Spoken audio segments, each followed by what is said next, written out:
No surprise there. Family history. Man, the way Silvio suddenly balloons up in season 5 is wild. In the early seasons, he's this slick, slim consigliere. And then by season 5, and especially season 6, he's basically a mini Tony, waddling around the bada bing. It's honestly jarring. Season 1 to season 4 Silvio almost feels like a different human being. You don't want a fat fuck like me around. Besides, Ginny's that fat ass. First, that fat fucking kiss ass. And speaking of weight changes, this show is practically a sociology study in fat guys. Why don't you get the fuck out of here before I shove your quotations book up your fat fucking ass? Take Bobby Baccalieri. When Steven Sciarippa joined in season 2, he literally wasn't big enough for the fat jokes the writers had planned, so they threw him in a fat suit. By season 4 though, he had gained enough weight naturally that the producers were like, yeah, we're good now. He even joked that he got fat enough on his own to ditch the padding. Method acting, Soprano style. How you doing? What are you weighing these days? Don't ask. 265. One of my favorite subtle moments is in season 6 when Bobby's outside shooting hoops and casually mentions he's lost weight. You can actually see this tiny flicker on Tony's face. James Gandolfini giving you a micro expression full of annoyance, disbelief, and insecurity all rolled into one. I mean, get off my car before you flip it over, you fat fuck. The guy Tony used to roast relentlessly for being fat is now lighter than him, and Tony's the one packing on the extra cannoli baggage. It's practically allegorical. It was once stuffed mushrooms, a whole fucking platter. Fuck you, huh? And honestly, maybe we should have all seen it coming. Because unlike most TV productions, where actors politely spit food into a bucket between takes, the Sopranos cast just straight up ate everything. Every sandwich, every baked ziti, every plate of gabagool. It was a workplace and an all-you-can-eat buffet. Oh, She's so fat she goes camping. The bears have to hide their food. At this point, when Silvio goes camping, it's not the humans who hide their food from the bears. The bears hide their food from Silvio. Gabagool? Over here. hey, Gabriela says we're down here for the gabagool. Sil's line in the season 1 finale absolutely kills me every time. About 4 or 5 months ago, I started seeing a psychiatrist. Tony finally opens up to Sil, Paulie, and Chrissy about seeing a psychiatrist. A lot of top guys had dark moods. Winston Churchill, he drank a quart of brandy before breakfast. Napoleon, he was a moody fuck too. And Sil, trying to be supportive in the most Sil way possible, goes, "A lot of powerful men in history were depressed. Napoleon, he was a moody fuck too." I don't know why that hits so hard, but the delivery is perfect. Just casually reducing Napoleon Bonaparte to a moody fuck had me laughing for a full minute. It's like reassuring a friend who's insecure about their looks by saying, "Hey, don't worry, Lincoln was an ugly bastard, and he did alright." It's technically comforting, but also the rudest thing imaginable, which is exactly why it works. That's the thing. To these guys, that is endearing. I'm sure he's telling the psychiatrist it's all his mother's fault. Being blunt and goofy about it is more respectful to Tony than tiptoeing around him like he's made of glass. He tried to kill himself. No, I don't know. He gets the blues. Compare it to later, when Carlo tries to relate to AJ's suicide attempt by talking to Tony like he's addressing a toddler. Sometimes he gets the blues. You can practically feel Tony recoiling from the softness. And Sil is always reminding you he's still a total low-life mobster underneath the slick hair and gravitas. One minute he's offering heartfelt reassurance, the next he's saying he wishes he'd been on the courthouse steps to throw acid in someone's face, just to distance himself. Could we not, huh? With the tantrums? For this shit, I missed the Jets' first home game. Or he's full-on throwing a tantrum about missing the first New York Jets game because he has to attend Jackie Jr.'s funeral. Every time it happens, it snaps you back, like, right, he's this guy. Which somehow just makes the earlier warmth even funnier. Honestly, how the hell did Bobby even get made? The guy was Junior's driver, never pulled the trigger, and the dirtiest thing we ever see him do is break up that strike. Aside from making collections, he wasn't exactly out there living the glamorous life of a soldier. Oh man, Bacala's okay with this. What do you give a shit anyway? The whole situation just screams nepotism. Junior probably pushed it through as a favor to Bobby's father, who, unlike his kid, actually put in real work over the years. So I might as well take this opportunity. I'm proposing you to get your button. I fucking deserve it. And let's be real, that whole you gotta whack somebody to get your button myth is just that, a myth, especially by the 2000s. If making your bones were mandatory, half the modern mob wouldn't exist. There aren't enough hits going around to give every prospective wise guy their own murder souvenir. A lot of guys got made for doing peripheral work on a hit, driving the car, watching the corner, being the extra guy with a gun who never even fires it.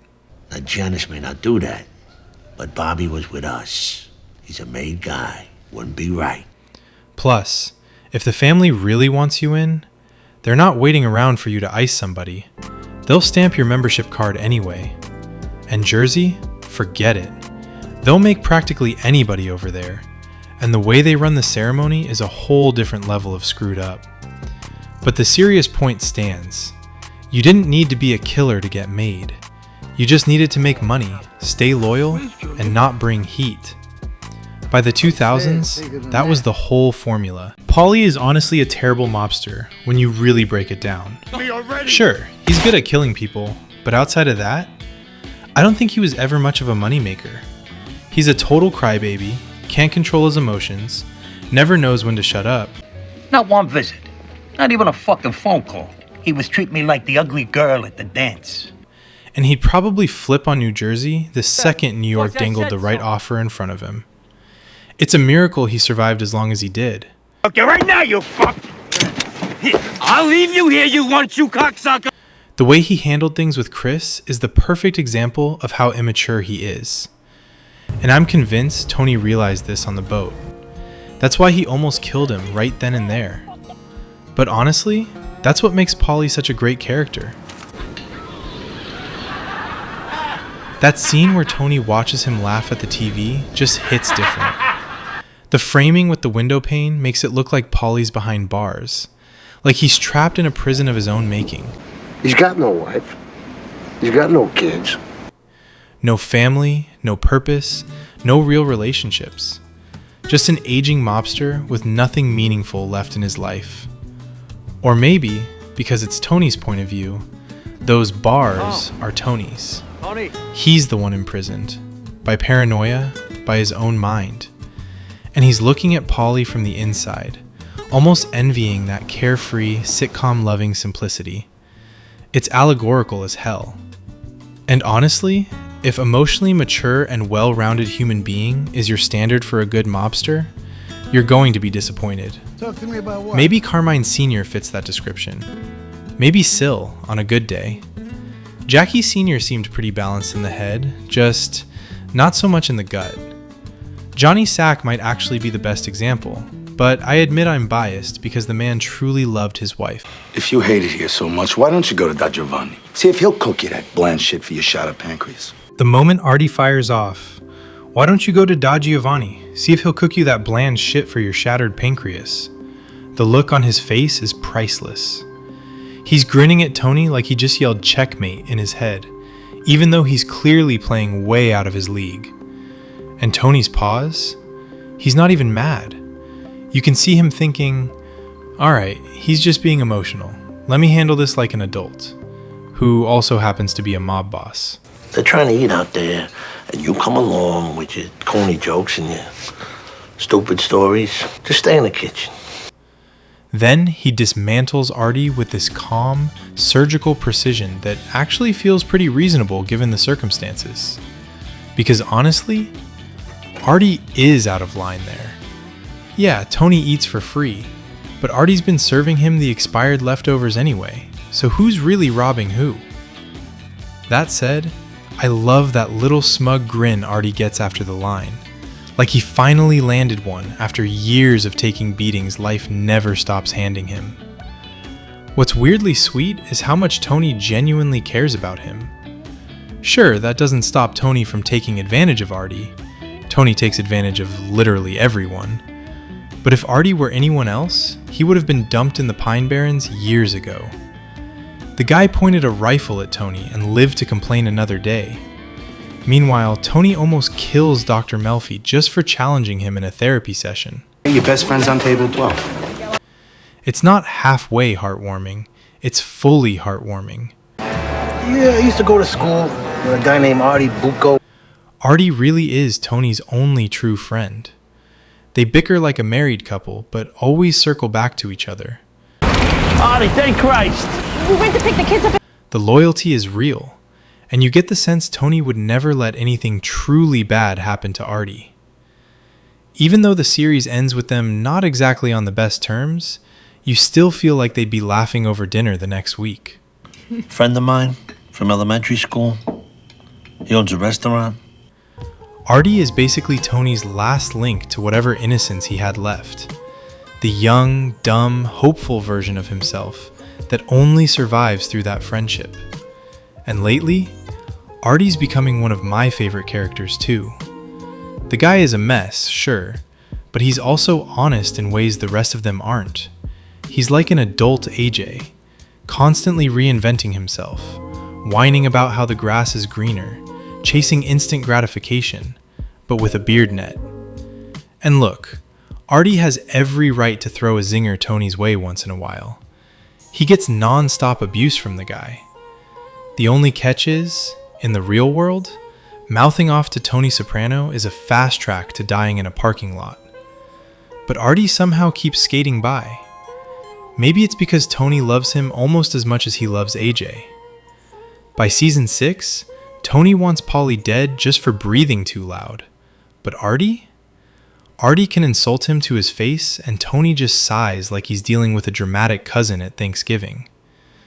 And somewhere in there is the funniest cosmic joke of all. Camilla, I slept with them. You slept with Tony? Tony slept with Charmaine, and Arty probably knows deep down. The poor guy might be the biggest cuck in New Jersey, and he still keeps showing up, pot in hand, ready to serve a plate of day-old clams to the man who ruins his life. Arty Buco, the patron saint of getting away with murder, not literally, but emotionally. It honestly took me several rewatches to realize Carmine Lupertazzi Sr. didn't invent some new form of shaving. Carmine Lupertazzi. He passed during the night. He was a great man. My cousin told me it was Carmine who invented point shaving. When Bobby gets the call about Carmine's death and says, "He was a great man.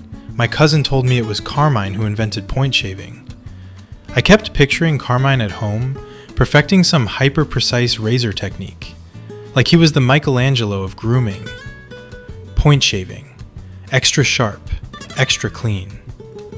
Meanwhile, the actual meaning, fixing basketball games by manipulating the score, sailed so far over my head it needed FAA clearance. CCNY versus Kentucky, 1951. Nobody beat the spread. I bought a black fleet. Junior even mentions that big college basketball scandal, and I'm still sitting there thinking Carmine was out here revolutionizing personal care. Looking back, it's no wonder people can't take me anywhere. Kid was always a dumb fuck though, wasn't he? Didn't he almost drown in 3 inches of water? Didn't I almost drown in 3 inches of water? The penguin exhibit. We definitely can't go to the penguin exhibit anymore. That much is clear. Sharp as a fucking cue ball. Sharp as a cue ball, this fucking guy. What I don't know could fill a book. Listen, Olivia, what you don't know could fill a book. The scariest Tony ever gets, for me, is the episode where Jackie Jr. goes into hiding. Well, understand if you want to give him a pass, and I'm sure everybody else will too. When Tony's talking to Ralphie about giving him a pass, he has this wild, glassy look in his eyes that we never really see again. It's like the writers are saying the quiet part out loud. Kill my deceased best friend's son, your stepson. Go ahead. Leave Rosalie, a woman they've known their whole lives, completely alone. And Tony is just blank. Wide-eyed and emotionless, like he's already disconnected whatever part of himself should care. Psychopath. This is a business, right? But honestly, the thing that's always unsettled me the most is Tony suffocating Christopher. He looks empty, lobotomized even. Not angry, not conflicted, just gone. Like an animal acting on instinct, knowing only that something must be done, not why. The moment he hears those headlights pass overhead and lifts his head, like a wolf pausing mid-meal, that's pure nightmare fuel. Brutal. Terminator energy. Gandolfini was a genius. Must be fun tucking her in at night, huh? Yeah, what he does to Coco is savage, but what he does to Chris is cold, soulless. There's an off switch in him. One minute he's killing someone he's practically raised, and the next he's dialing 911 like he's ordering a pizza. Then he's back to being regular Tony, as if he didn't just commit the most personal murder of his life. I think that was him deliberately shutting down any part of himself that might feel guilt. In his mind, he'd already decided Christopher was done. Like Junior said, a rabid dog. Chrissy was never going to beat his addiction, not while living that life. And eventually, he was going to get someone killed who hadn't already had a dozen chances to straighten out. And sure, Tony benefits from it in a selfish, short-sighted way, which by that point matters just as much to him as anything else. The whole rest of the episode he seems feral, barely communicating, just repeating the stuff about the baby seat like an animal stuck in a loop. Tony's no rookie at this. He chops up bodies without blinking.